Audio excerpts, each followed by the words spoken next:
A propósito das pessoas que você certamente conhece, ou pelo menos já ouviu falar, e que possuem um sistema de organização patrimonial como a holding familiar, eu quero reforçar um ponto muito importante. Porque quando a gente olha para essas grandes fortunas no Brasil, especialmente de famílias muito ricas, a lógica é quase sempre a mesma. Vários grandes detentores de patrimônio faleceram nos últimos anos e deixaram os seus herdeiros com um patrimônio organizado, evitando aquele cenário clássico do inventário, como a família descobre no pior momento emocional que precisa correr atrás de documentos, pagar imposto às pressas, contratar advogado no susto e muitas vezes vender o patrimônio. Eu citei alguns exemplos nos nossos perfis que são conhecidos, por exemplo, Norberto Odebrecht, Roberto Marinho, Antônio Hermínio de Moraes, e não são só esses. Se você acompanha as listas de notícias sobre grandes patrimônios, como aquelas matérias que vivem circulando sobre bilionários e grandes empresários que faleceram, você vai perceber uma regularidade. Na prática, o que essas famílias fazem é evitar ter bens relevantes soltos no CPF, quando chega a hora da sucessão. Porque existe uma máxima silenciosa nesse meio, que quem morre com bens no próprio nome deixa um problema para os herdeiros. E os exemplos são muitos. Dá para lembrar de nomes como o Roberto Civita, do Grupo Abril, dá para lembrar de famílias tradicionais no mercado financeiro, como o Safra, e também nomes ligados a grandes grupos empresariais. E aqui eu quero mencionar um caso que ilustra bem uma coisa: o patrimônio pessoal da família, continuar preservando e organizando mesmo quando a empresa atravessa uma crise, um escândalo, um acordo, o que for. Por exemplo, a Dirce Navarro de Camargo, da Camargo Correia, e depois as herdeiras, entre elas a Renata Camargo, que ficou conhecida por comprar um apartamento caríssimo em Manhattan, numa região super valorizada próximo ao Central Park.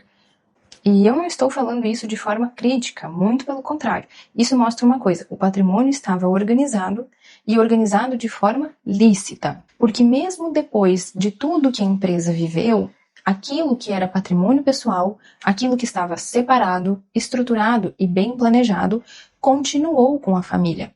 Sem virar um problema de sucessão, sem virar um caos de inventário, sem virar uma quebra bancária e um rebaixamento de classe social por falta de organização. Isso é basicamente como os mercados mais maduros e países com tradição de organização patrimonial fazem. Não é improviso, é um sistema.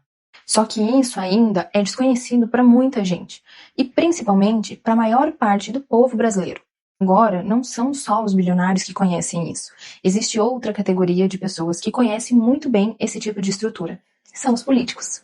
Porque político convive com muita gente rica e também precisa falar com o povão.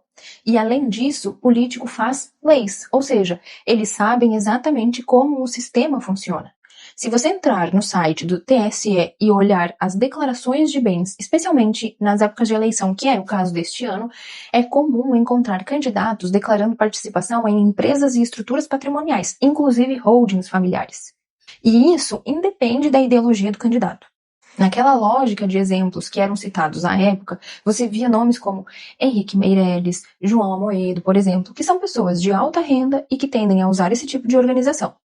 Você também encontra isso em figuras públicas de espectros completamente diferentes.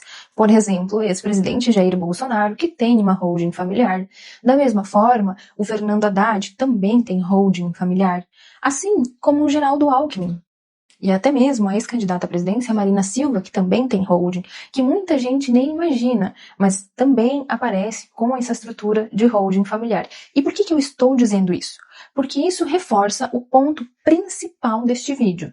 Quem entende o sistema não deixa o patrimônio solto no CPF para virar inventário. Quem entende, organiza antes. Porque inventário não é só burocracia, é custo, é tempo, é risco e muitas vezes é perda patrimonial. Então, se você quer fazer parte do grupo de pessoas que se antecipa e não do grupo que deixa a família resolver tudo no susto, o caminho não é esperar acontecer, é organizar. E é exatamente isso que eu venho mostrando aqui. Existe um jeito lícito, inteligente e planejado de estruturar o patrimônio para evitar o efeito dominó do inventário.